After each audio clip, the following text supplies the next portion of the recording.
Hello guys, I hope wherever you're watching us from, you're having a great time. This is AfriPost and welcome to today's video.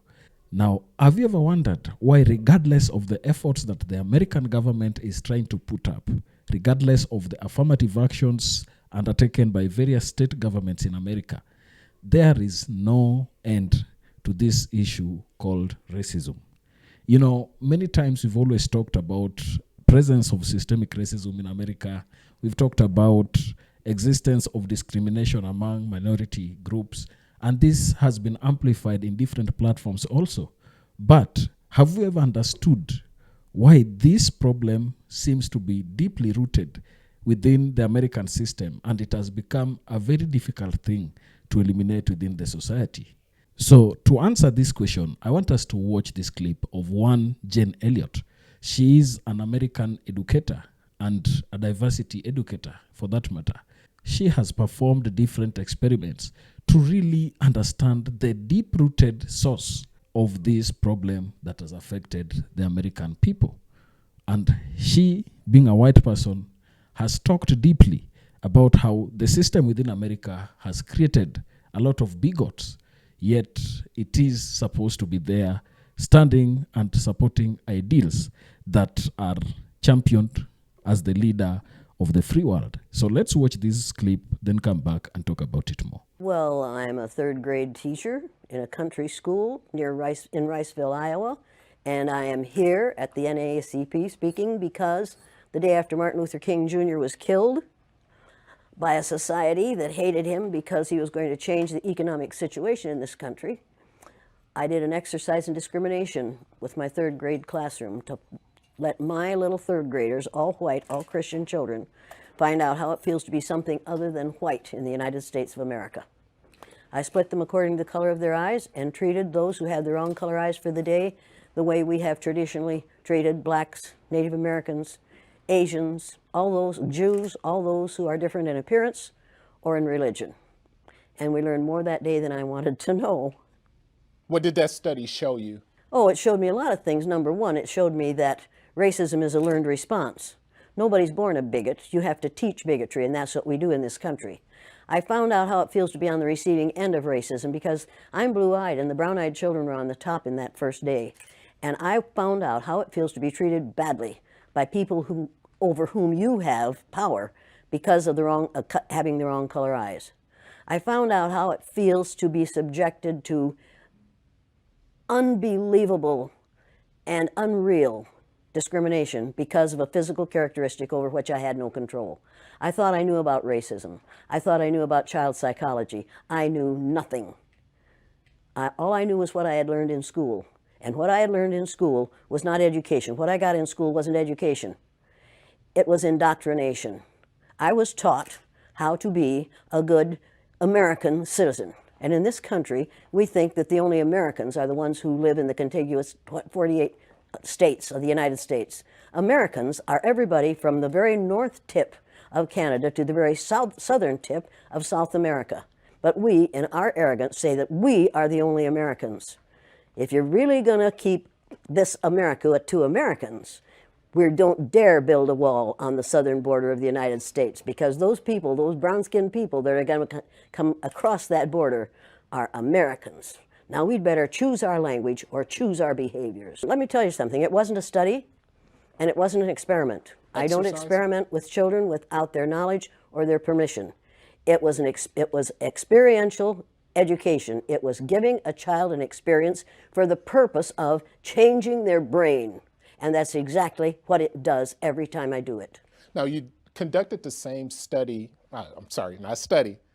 Exercise. Exercise with adults. Oh, yeah. Oh, yeah. And is it any different between the children and the adults?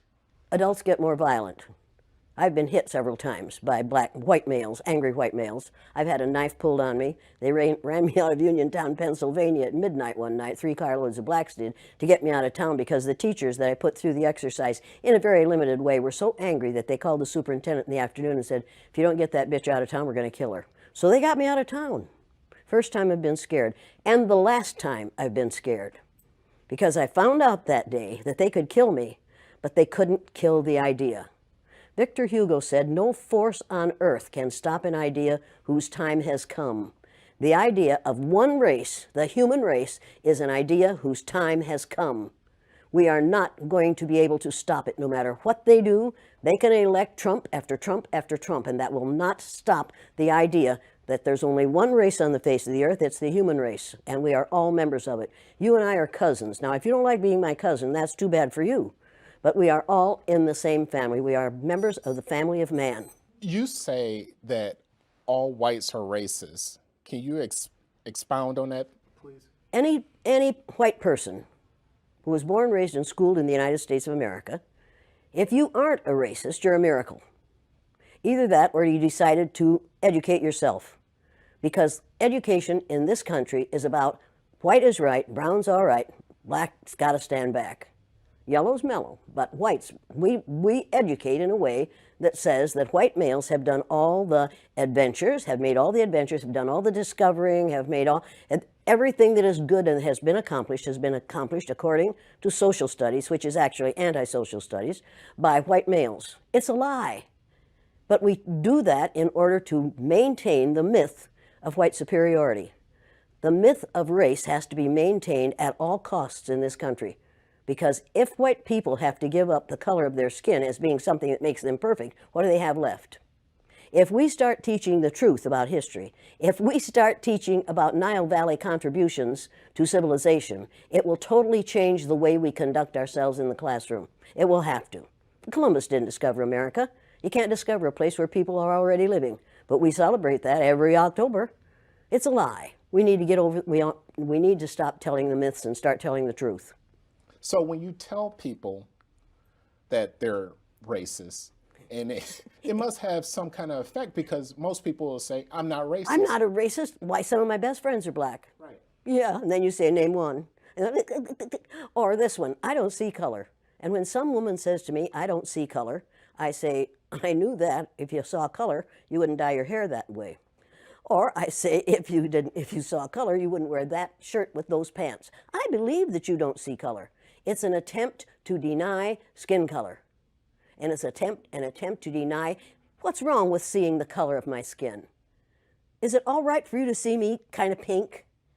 That's okay for me. I don't mind. And I suspect that you don't mind being seen the color you are. You have a right to be what you are.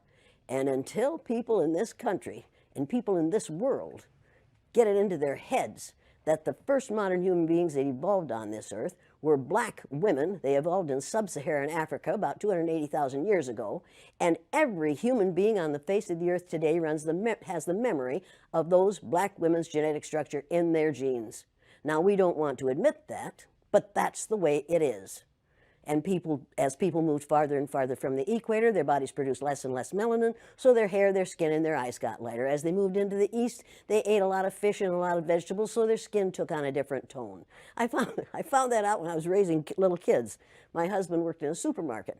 He was the head of the produce department, and they had lots of oranges that they couldn't sell, so he'd bring them home, and I was feeding my kids orange juice like you never saw in your life. They began to have an orange cast to their skin. I thought they had a liver problem. So I took him to the doctor, and she said, what are you feeding these kids? I said, well, lots of orange juice. She said, stop it if you want them to stop being orange.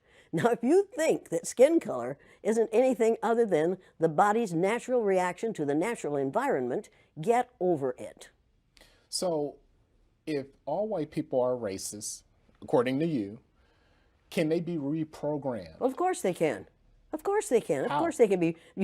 It's called education. I'm an educator. The word educator comes from the root duc dus, which means lead, the prefix e, which means out, the suffix ate, which means the act of, and the suffix or, which means one who does. An educator is one who is engaged in the act of leading people out of ignorance. Now, I know you can change them. The second year I did the blue-eyed, brown-eyed exercise in my classroom, it was filmed by the Canadian Broadcasting Corporation.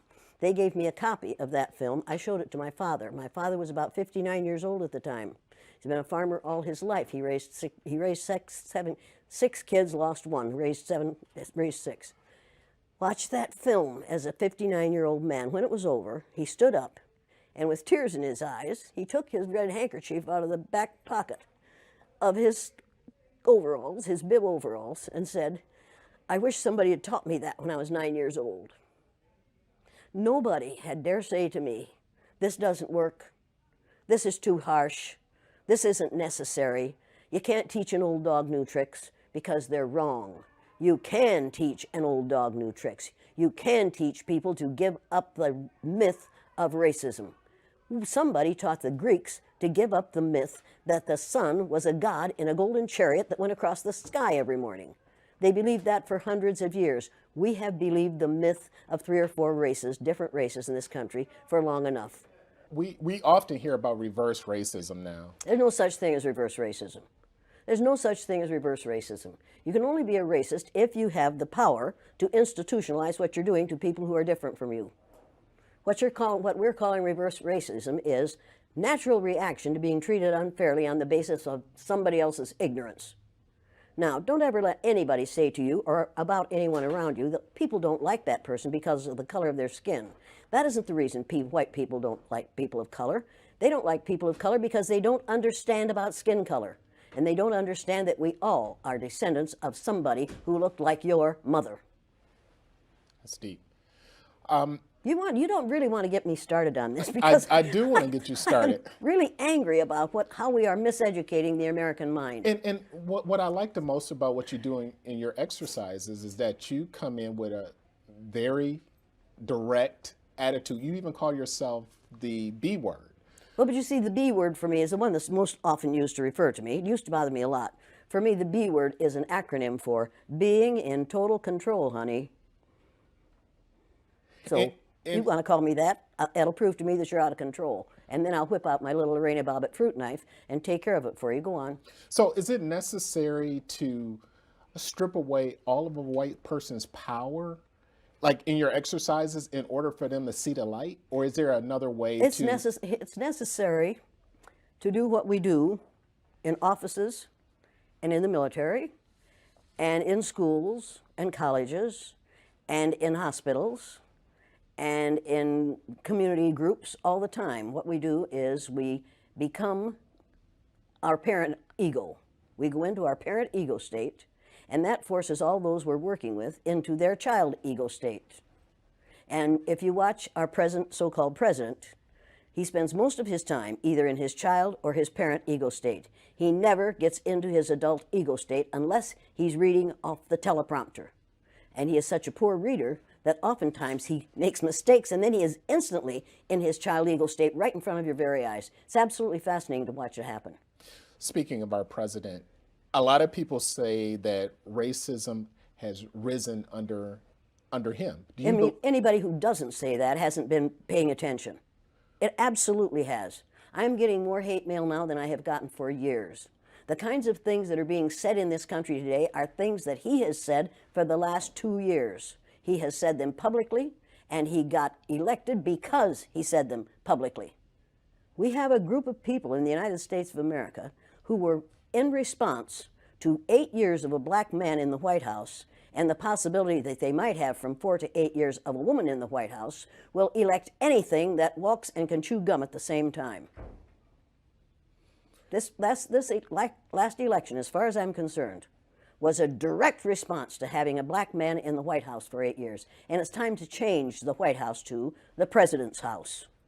This is ridiculous to call the place where the President of the United States lives the White House. It sends the wrong message. It says, I remember when Richard Nixon said to a group of reporters, I'm trying to save the White House for you white people. That says it all. And at that moment I thought, well, wait a minute. Now this is something that has to be changed, and it has to be changed. Nothing can stop an idea whose time has come. It's time to change the name of the White House to the President's house or the President's residence, which has a nice ring to it, don't you think? Okay, let's just say that Donald Trump, President Trump, is trying to bring the country together like he said he would do. Wait a second, he's trying to bring the country together. How would he go about doing that? Resign. If he really wants to bring the country together, all he has to do is resign and take his, with him? The second in command, the vice president. That would bring the country together. But right now, the only way he can bring the country together is put somebody else in the president's office. He does not know how to be a president. He does not know what legislation is about. He does not know how to do this job. He didn't intend to get this job. And had it not been for the Electoral College, he wouldn't have this job. Mrs. Clinton won the popular vote.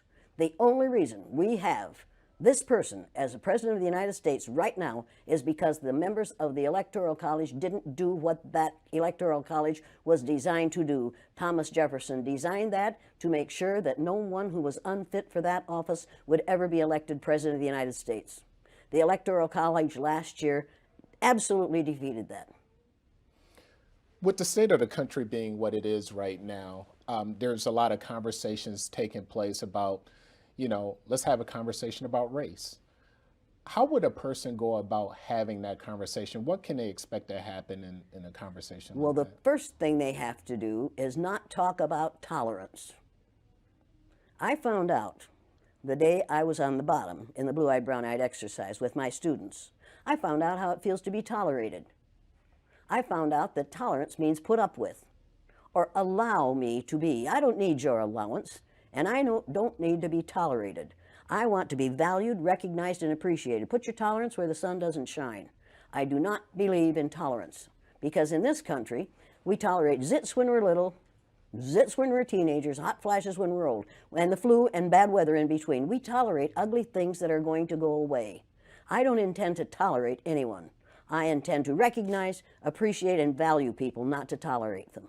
And I have all kinds of respect for the man who is part of the tolerance group in Atlanta, maybe. I have all kinds of respect for those folks, but we've got to change it from tolerance because the powerful can tolerate. The powerless have to wait to be tolerated. I have no time for that. I like that. No, I'm going to get lots of angry responses to that one. And I understand that. But I'm reading a book right now. Everybody needs to read this book. It's called, everybody has to read this. Everybody that's watching this has to read this book on tyranny. 20 things that we've learned over the last 100 years in this country that have put us in the position we're in now and what we can do about it. Everybody has to read this book. They should read this book first, and then they should read The Myth of Race by Robert Wald Sussman. And once you've read The Myth of Race, you will never, ever again go along with the idea that there are 3 or 4 or 5 different races. It was a lie made up by the people who ran the Spanish Inquisition. And before that, there were different colors, but race had nothing to do. There was only one race, the human race. We made that whole thing up. It's time to get rid of it. We have the power to do that. This country got ready for World War II in about 6 months. And you're telling me that we can't destroy racism? White people created racism. Anything you create, you can destroy. God created human beings, the human race, and they started out black women.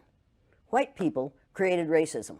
Human beings created racism. It's time to get over it. Can we go back 1 second? Sure you can. You criticized President Trump. Did I? One thing that a lot of people have criticized former President Obama on was not speaking out on race enough. Do you think he failed in that? What if he had spoken out enough on race? Imagine what would have happened to him.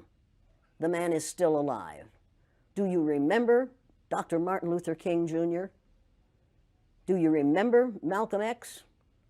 Do you remember all those people have been killed not because of the color of their skin, but because of the fear of white people that someone who isn't white is going to look better, sound better, act better, do better than they do? Mr. Obama was the president of all of us.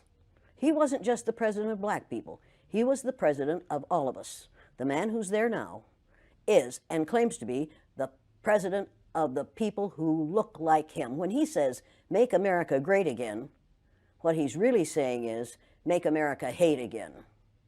Human rights activist Jane Elliot. Today, most urban sectors, especially Milwaukee, remains hyper-segregated. Why is it taking so long, or why doesn't it seem like we can move the button on diversity in neighborhoods? Because the people who have the power in this country are the people who have the money.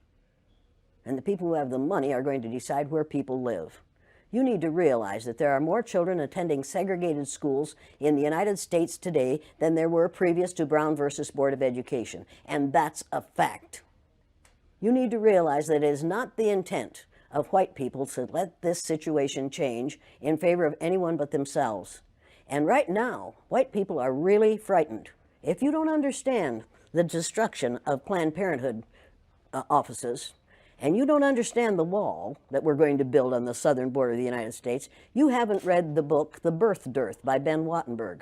Ben Wattenberg was a brilliant Jewish man who was a member of the American Enterprise Institute, and he wrote a book, the first paragraph of which says, "The main problem confronting the United States today is there aren't enough white babies being born in this country." He was an advisor to presidents of the United States. He wrote the book in 1987. He says if we don't change this and change it rapidly, white people will lose their numerical majority in this country, and this will no longer be a white man's land. Now, I'm not misrepresenting this. I'm telling you exactly, almost exactly what he says. He says there are three things we can do to solve this. Number one, we could pay women to have babies, as they have been doing in Western European nations for years. Then he says, and these are his words, not mine, unfortunately, we would have to pay women of all colors to have babies, so we don't want to do that. He says the second thing we could do is increase the number of legal immigrants that are allowed into this country every year. Then once again, he says, unfortunately, the vast majority of those wanting to come to this country today are people of color, so we don't want to do that. The third thing he says, and women had better pay attention to this, 60% of the fetuses that are aborted every year are white. If we could keep that 60% alive, that would solve our birth dearth. Does that sound like racism to you? And if it doesn't, I want to know why it doesn't. If it doesn't, you don't understand what racism is. And I think it does. When we close Planned Parenthood clinics because we think they're there only for abortion, we need to take another look. They are used for many, many, many things, and many women need the things that they can get from Planned Parenthood clinics. But we are willing to do away with all that good to avoid allowing white women to have control of their own bodies. Now, nobody had better tell one of my daughters or granddaughters what they can do with their body. You haven't that right. Now, it would be interesting if we were as concerned about sperm cells, wouldn't it? I mean, we could take a whole lot of fun out of you boys' lives. Right. A lot of people don't understand the trauma associated with race and racism. Can you talk a little bit about the trauma associated with? The trauma associated with it? Yeah. One of the main traumas is it tells white people that they are superior because of the lack of melanin in their skin. And then they find out suddenly that we've got a black president. That's traumatic. That's where the trauma is. Living a lie, finding out the truth is traumatic.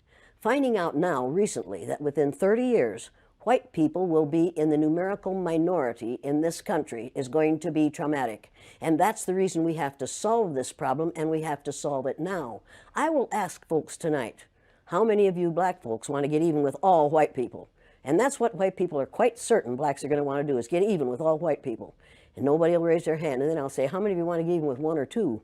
Every hand will go up, and you know why, and so do I. White people are scared to death right now, particularly white males. They're scared to death that they are going to lose their power in the future. And they are. But if you want to get ready for the future, if you want to be treated well in the future, treat others well in the present. What we do in the present constructs the future. What we have done in the past, we can learn from that. And we'd better learn from that. Those who forget the mistakes of the past are doomed to repeat them. And when you read this book, you'll realize that that's exactly what we're doing. We're repeating the mistakes that we have made in the past because we aren't teaching about these mistakes in the present. We are not teaching history that is true. We aren't teaching social studies that is true. We aren't even teaching true geography, for God's sake. Have you seen the Mercator map recently? Have you seen that great big Greenland hanging down in the middle of that map like a ripe plum? And have you seen the legend at the bottom that says, South America is actually 9 times larger than Greenland? Were you aware of that? Most of those watching this program are not aware of that. You mentioned the wall several times. At first we heard several things about the wall. First, Mexico was going to pay for the wall, and yeah, but you need to know that 70% of what Mr. Number 44 and a half said during that campaign wasn't true. And the wall business wasn't true either. If his mouth is moving, his lips are moving, he's probably lying. You know that as well as I do. He doesn't intend to build a wall. We can't afford to build that wall. We have no business building that wall. We would be keeping Americans out of America. What's your question? The question on the wall is, there's, when you talk to people about the wall, certain people about the wall, there's certain people for it, certain people against it. The people who are for it, what's their mindset? They're scared. They're afraid those people, those immigrants are going to come over here and take their jobs. Let me tell you something. You can build a wall 50 feet tall, and smart Hispanics, Latinos, smart Ecuadorians, smart others are going to tunnel under that wall and come up in their friend's house on the other side. You can build walls until hell freezes over. You will not keep that immigration from happening, and you'd better hope we don't keep that immigration from happening. We need those people. Do you know what will happen to the economy of this country if we take all the people who are brown-skinned immigrants out of this country, if we send them back? Do you know what will happen to our economy? Do you know what will happen to farming in California? Do you know what will happen to the price of your fruit? Do you know how hard it will be to get a good avocado? Do you have any idea what will happen to this country's economy if all those brown-skinned people go back to Mexico? I don't think we do. I don't think people have thought about that because they are being taught not to think.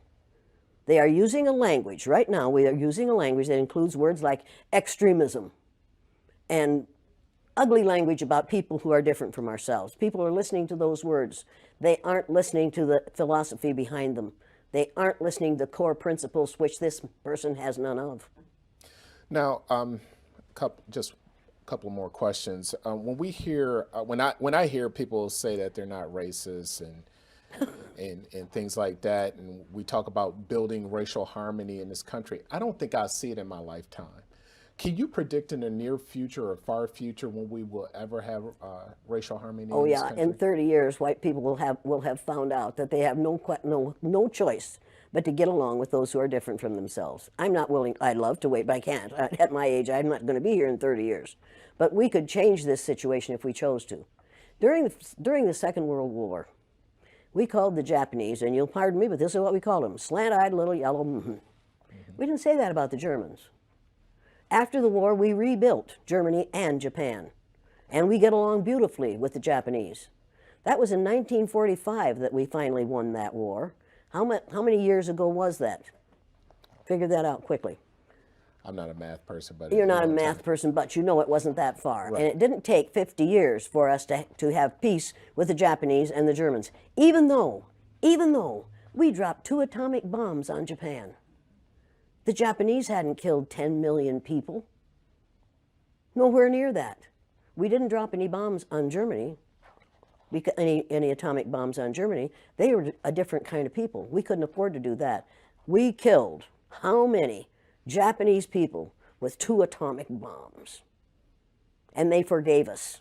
You want to talk about forgiveness? You want to talk about changing this thing? I cannot understand how Japanese people can stand the sight of any of us, and yet they do. I cannot understand why black people who have been subjected to the ugliness that they've been subjected to in this country can get up every morning and go to work among us and not be absolutely furious. And I don't understand why we allow white people to behave the way they do.